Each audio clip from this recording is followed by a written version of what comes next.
दोस्तों ऑलरेडी आपको पता है कि आज अफगानिस्तान और ऑस्ट्रेलिया के दरमियान मैच था और इन दोनों टीमों में से जो भी टीम मैच जीतती वो सीधा सेमीफाइनल में पहुंचती। लेकिन शुक्र है कि बारिश आ गई और ये मैच कैंसिल कर दिया गया, जिसके बाद आईसीसी ने बहुत बड़ा फैसला सुनाया है, क्योंकि पिछला मैच पाकिस्तान और बांग्लादेश के दरमियान भी बारिश की वजह से कैंसिल किया गया और अब ऑस्ट्रेलिया और अफगानिस्तान के दरमियान भी मैच कैंसिल कर दिया गया है। जिसके बाद आईसीसी ने आज की ताज़ा तरीन पॉइंट्स टेबल जारी कर दी है, जिसमें पाकिस्तान को भी 2 एक्स्ट्रा पॉइंट्स मिल गए हैं। आईसीसी के नए फार्मूले के मुताबिक अब पाकिस्तान टीम सिर्फ एक ही शर्त पर सेमीफाइनल में पहुंच सकती है। और उसके बाद जो आज की ताज़ा तरीन पॉइंट्स टेबल है जिसने हलचल मचा दी है वो आपके साथ शेयर करते हैं।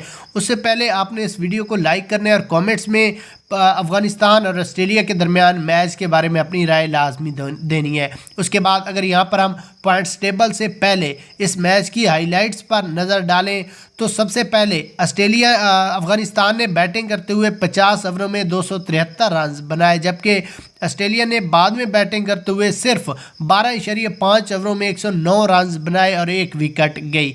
अगर बारिश ना आती तो ऑस्ट्रेलिया 25 से 20 ओवरों में मैच विन कर लेता। ये तो अफगानियों की खुशी है कि उनकी खुशकिस्मती है कि मैच में बारिश आ गई। उसके बाद आईसीसी ने जो फार्मूले के मुताबिक पॉइंट्स टेबल जारी की है उसमें अफगानिस्तान और ऑस्ट्रेलिया दोनों टीमों को 1-1 पॉइंट्स मिल गया है। सिर्फ यही नहीं बल्कि उससे पहले पाकिस्तान को भी 1 पॉइंट्स मिल चुका है।